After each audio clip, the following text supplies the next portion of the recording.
Lost City: The Discovery of Machu Picchu by Ted Lewin. Genre: A biography is a kind of literary non-fiction that tells about a real person and the events of his or her life. The details of these events are often presented in sequence. Look for the sequence of the events leading to the discovery of this lost city as you read. In his first journey to South America, Yale professor Hiram Bingham longed to explore the hidden lands that lay beyond the snow-capped peaks of the Andes. Legend had it that the lost city of the Inca, Vilcapampa, lay there. Bingham was determined to discover it. So in 1910, the Yale-Peruvian expedition was organized. Finally, in July 1911, Bingham and his fellow adventurers arrived in Cusco, the first capital city of the Inca. What lay ahead for them was far from what they had expected, and more amazing. Our story begins high in the mountains of Peru. The boy looked out at the cloud-covered peaks all around him. Already his papa was working in the terraced fields. But last night he had dreamed of a tall stranger carrying a small black box. He could not get the dream out of his mind. Suddenly, the clouds burned off and the mountains were bathed in glorious light. The dream foretold of something wonderful, he was sure. 60 miles south, in Cusco, Hiram Bingham gazed thoughtfully at the old Incan stone wall. He had come to Peru in search of Vilcapampa, the lost city of the Inca. But right here was the most beautiful stonework he had ever seen. Huge stones cut so perfectly that not even a razor blade could be slipped between them. The Inca had no iron tools to carve them, no wheel or draft animals to move them.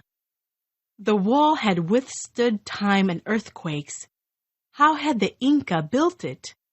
It was a mystery. He walked through the cobbled streets of the old capital. The Spanish had come to this city, conquered the Inca, taken their gold, and built churches over their temples. Suddenly, he stopped. Before him was the famous Temple of the Sun.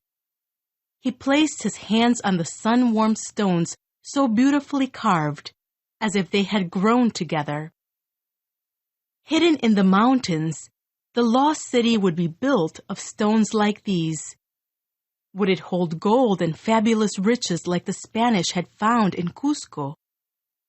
More than ever, he was determined to find that city.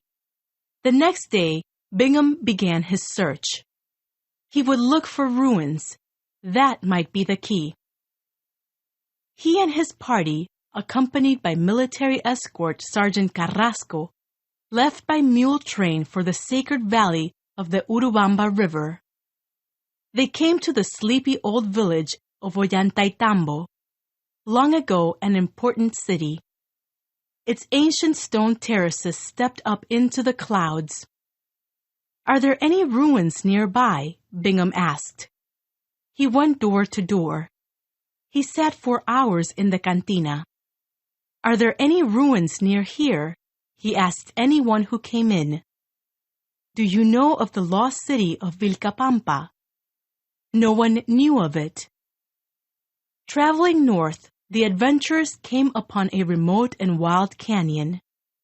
Granite cliffs rose thousands of feet above the roaring rapids of the Urubamba River. In the distance were snow-capped mountains over 3 miles high. Bingham's determination to find the lost city grew with each turn of the increasingly wild trail. Meanwhile, high on one of these granite ridges, the boy tried to help his papa on the terraces. But he couldn't shake the dream from his mind. Who was the stranger with the black box? When would he come? What was in the black box? Anxiously, he searched the mountains for a sign. Far below in the valley, Bingham's party camped on a sandy beach alongside the thundering rapids of the Urubamba. Days had gone by. He was tired and discouraged. No one knew of any ruins. But now the travelers aroused the curiosity of a local farmer named Arteaga. "Are there ruins nearby?" Bingham asked when Arteaga ventured into camp. This time, through the interpreter, the farmer said, "Yes, there are very good ruins on top of the mountain called Machu Picchu." The farmer pointed straight up. "Can you take us there?" Bingham asked. "No," said Arteaga. "It is a very hard climb, and there are many snakes." Bingham offered him coins. Arteaga nodded. He would show them the way. Arteaga led them down the river trail. Suddenly, he plunged into the jungle. Bingham and the sergeant followed Arteaga through dense undergrowth down to the very edge of the river to a flimsy bridge made of slim logs. What was he getting himself into? Sergeant Carrasco and Arteaga took off their shoes and crossed easily, gripping with their bare feet. Bingham was terrified. He crept across the bridge on hands and knees. One slip, and he would be dashed to pieces in the roaring torrent below. They climbed the bank into dense jungle. Now the slopes were slippery and the heat terrible. Arteaga had warned them of the fer de lance, a very venomous snake. Bingham's eyes searched the jungle. Up and up they climbed. The wide river was now but a silver thread far below. Arteaga could think of nothing but the fer de lance. Sergeant Carrasco thought about his good sturdy shoes. Bingham thought of nothing but the lost city. They cut their way through tangled thickets. Up and up they climbed. Had an hour passed? 2? 3? Now they crept on all fours. They slipped and slid. In some places, they held on by their fingertips. Finally, thirsty and exhausted, they broke through the jungle into sunlight. Above them stood a little Quechua boy beside a stone hut. What could he be doing at the top of this mountain? Amayuya, amakeya, amasu'a. Don't lie, don't be lazy, don't steal. The boy called out in the traditional Quechua greeting. It was the tall stranger from his dream, carrying the black box. The boy's whole family crowded around to greet the exhausted travelers, then brought gourds of cool water and boiled sweet potatoes. Bingham, still gasping for breath, asked, "Where are the ruins?" The boy said, "Amui, Amui. Come, come." Bingham and the sergeant left Arteaga behind and followed at the boy's urging. "Amui, Amui," he kept saying. At first, they saw only stone terraces like the ones they had seen at Ollantaytambo. They looked as if they had been recently cleared of jungle and the vegetation burned off in order to plant crops. But there were no ruins, just more jungle beyond. Bingham had climbed this mountain and found no lost city. "Amui, Amui!" Still the boy beckoned him into the jungle beyond. Weary and discouraged, Bingham followed. At first, all he saw were bamboo thickets and more tangled vines. Then he looked closer. Through the vines, he saw stones, Inca stones. Then walls, beautiful stone walls. They were covered with mosses and trees. "Hawaii, Hawaii! See, see," the boy whispered, pointing ahead to a curved stone wall. Bingham pushed his way to it and placed his hands on the fine granite stones. A sun temple, more beautiful even than the one in Cusco. They came to a grand stone staircase. Where could this lead? What else was here? Hawaii, Hawaii, the boy called. At the top of the staircase was a clearing, a small vegetable garden, and then a temple built of enormous stones, grander than any Bingham had ever seen. It stole his breath away. Something was going on here. He could sense it. Something just beyond his eyes. What was it? He followed the boy to another temple, as magnificent. This one had 3 windows, but now he looked across the countryside.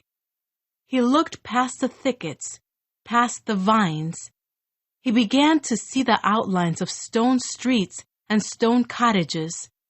He began to see the outlines of a city. "Here, boy," he said as he opened the black box that he had been carrying, extended the bellows, and focused his camera. The first picture would be of the boy who had led him to Vilcapampa, lost city of the Inca. But about this, Bingham was wrong. When the vines were removed and the tales told, he had discovered not Vilcapampa, but a place even more amazing. He had stumbled on Machu Picchu, a city lost in time, a city lost in the clouds. Author's note: to research this book on the discovery of Machu Picchu, I first read Hiram Bingham's journal. In it, he tells how a little Quechua boy led him to the site in the jungle. Then I traveled to Peru and followed in Hiram's footsteps as closely as I could. I traveled to Ollantaytambo, as Hiram did, climbed the ancient terraces there, and sat in a little cantina, maybe the very one in which Hiram sat. I walked part of the rugged Inca trail to Pisac, and finally arrived at the Sun Gate above Machu Picchu. I also journeyed through the sacred valley of the Urubamba River to Machu Picchu, and spent a week exploring and photographing the site and its surrounding cloud forest. And from the high pastures, I witnessed the magical sunset that I tried to capture on the jacket painting. But the day the story began to come alive in my mind was the day I saw a young Quechua boy who raced our bus 2,500 feet down the mountain from Machu Picchu to the valley below, and won. As he stood, dripping with perspiration and chest heaving with exertion, I thought that Hiram's young guide must have looked just like this boy. The most exciting part of working on the paintings was recreating the way Machu Picchu must have looked when Hiram Bingham discovered it, hidden by 500 years of jungle growth. Ted Lewin.